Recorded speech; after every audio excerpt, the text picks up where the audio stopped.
Hello everybody and welcome back to Humber College. This instructional video we're going to be building a countertop and sink for Carpentry Practices 3 BCTI 204. So without further ado, let's get to it.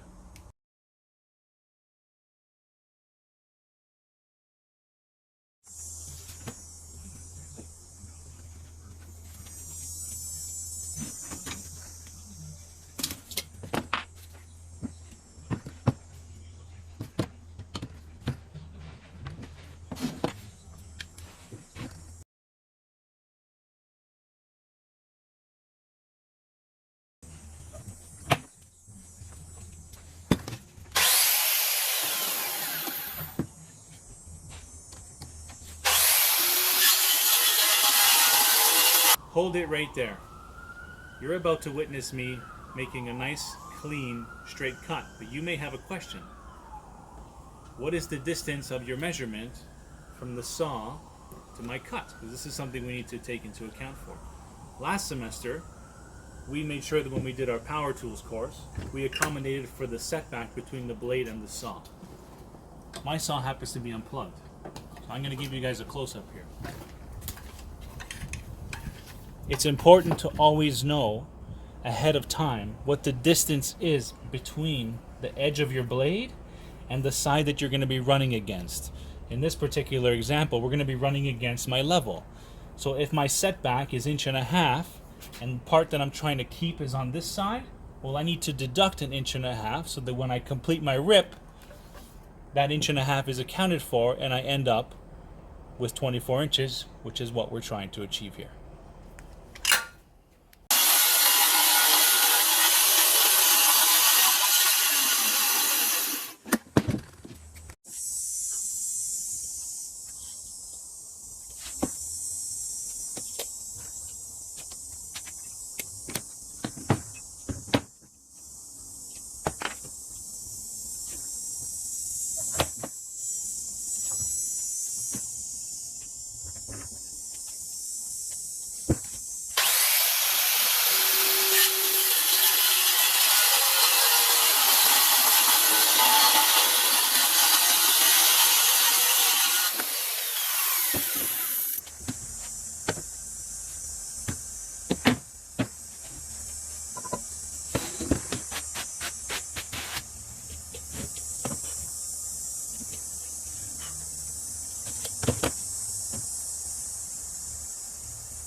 sure you've watched all the videos on cutting and prepping the material.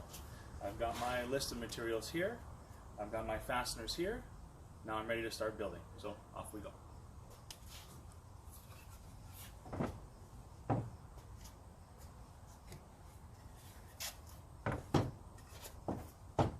It's always a good idea to get all of your pieces prepped first before we go ahead and start building. Okay. So I like to set up my frame first.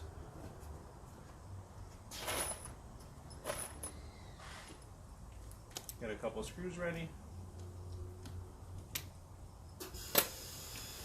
And once I have my piece set up, I just fold it down and I prep my screws.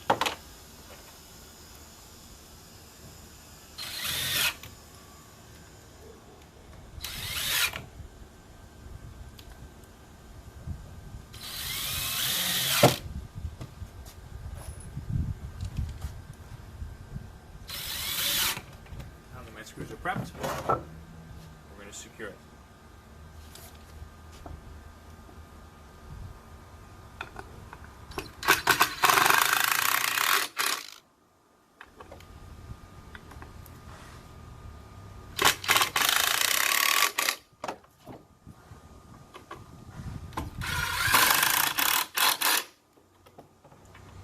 Using my fingers here just to make sure we're flush. Okay, we don't want to change our measurements. Side done. Same thing. We're going to prepare our screws for the other side.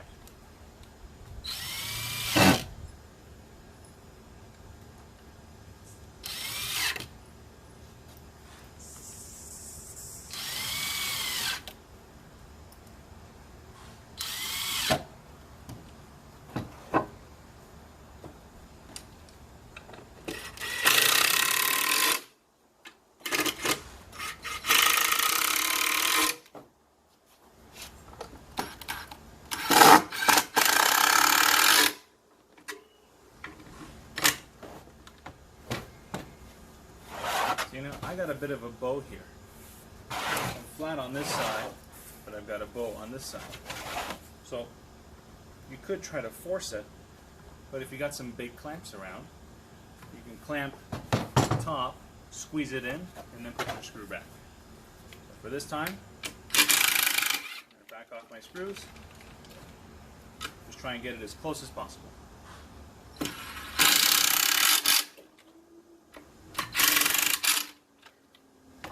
Okay, that's one of the sides of our countertop exercise.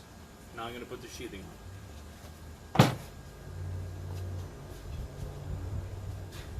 We're using 1/2 inch OSB.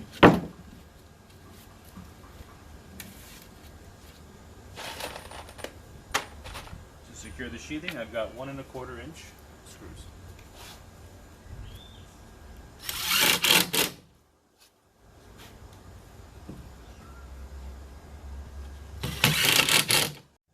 Working on sheathing, I'll start with 2 screws here, making sure that the sheathing's flush with my framing. Then I'll come onto this side and then I'll manipulate my framing to the plywood, or to the OSB in this case.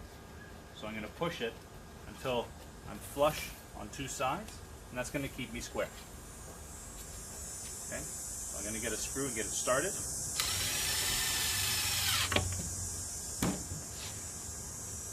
Once I know that we're flush and flush, and I've got 2 screws here, this 3rd screw in the shape of a triangle is going to lock it in place, and then I'm going to finish screwing off the rest of the OSB.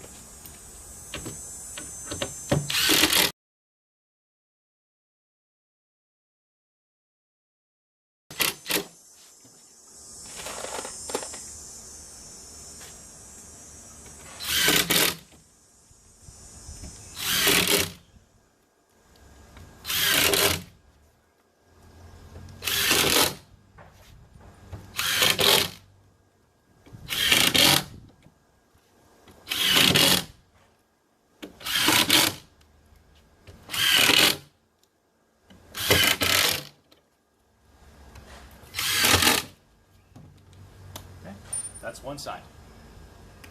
Now that I've got my 2 sides built, And knowing that we're in a bit of a confined space here at Humber, we're going to use these as our tabletop to prepare the countertop.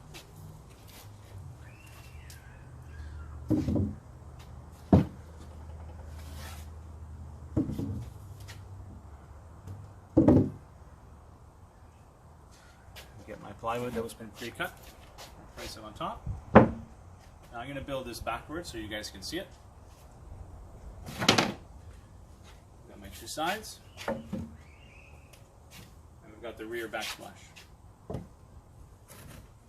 That's going to go here, and we're going to use 1 1/4" screws to secure the backsplash to the countertop.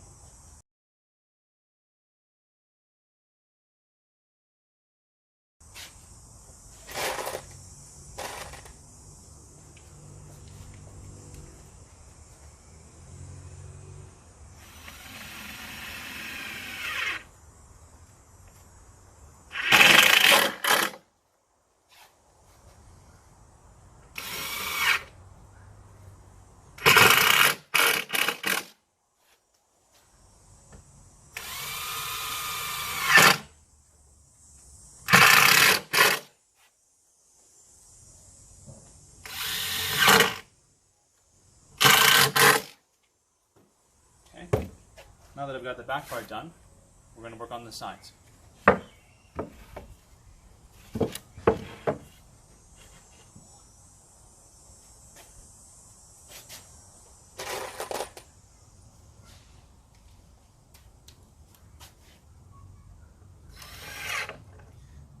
I'm using my first screw in the back here, because if for any reason this piece of plywood's slanted forward or back, the first screw that I'm going to install is going to be in the back of this splash, and it's going to catch the crosscut of this one.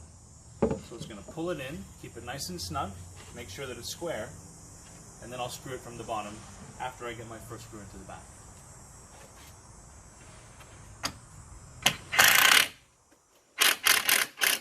I'm going to finish installing my screws.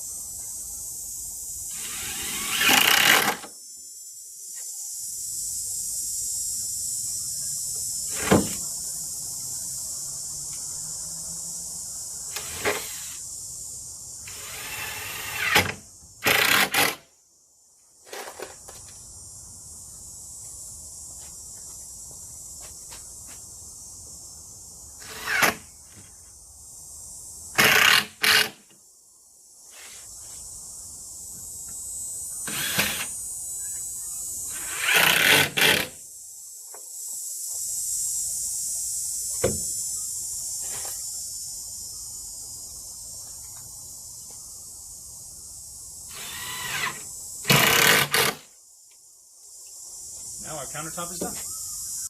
So I've completed my countertop. I've placed it on top of the sidewalls that we previously built, and I've secured it with 1 1/4" screws to our walls. One thing I want everybody to keep in mind is that from the outside of our wall to the outside edge of the countertop, I want to see 3.5 inches, okay?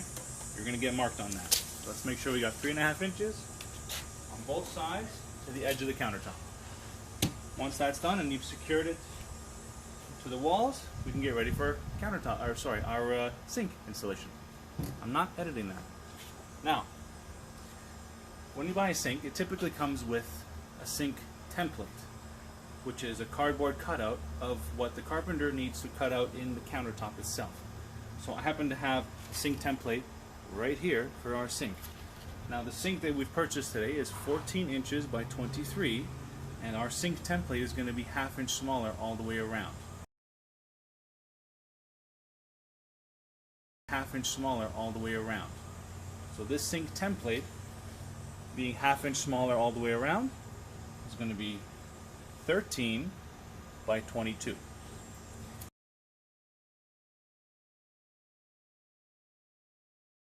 We're going to be cutting out the hole for our countertop. I've laid it out accordingly so that I have equal distances to the left, to the right, and to the front and to the back. So now we're going to start cutting out our countertop. In order to do that, first we need a pilot hole.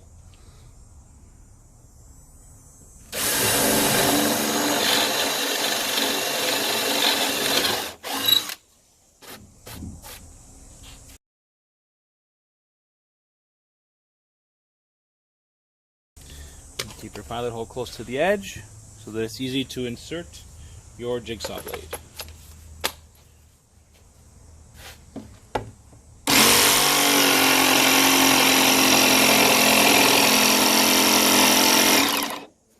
So now that I've gotten to the end of the cut, it's not wise to turn the jigsaw while you're in there. I think we went through this during Power Tools last year. So we have to do something that's called a relief cut. Okay, and I'm going to show you how to do that.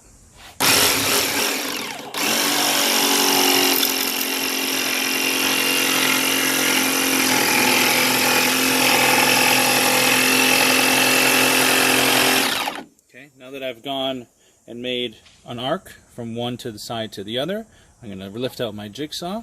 We're going to place it back in the hole, and we're going to go back to the corner.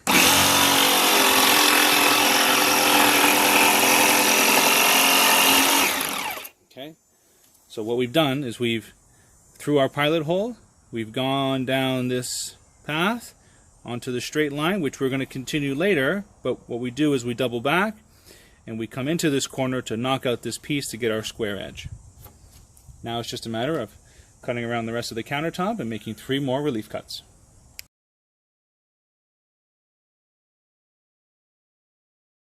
Here we are. We have our countertop cut out. Okay, relief cuts have been made. You can see those little rounded pieces on the bottom. Okay, so this is the point where you're done. You're going to want to call out to one of the instructors so that you can get graded. And once that is done, I think you guys can be free to go. Don't forget to check out with your instructors and clean your work area so that it's nice and tidy for the next group.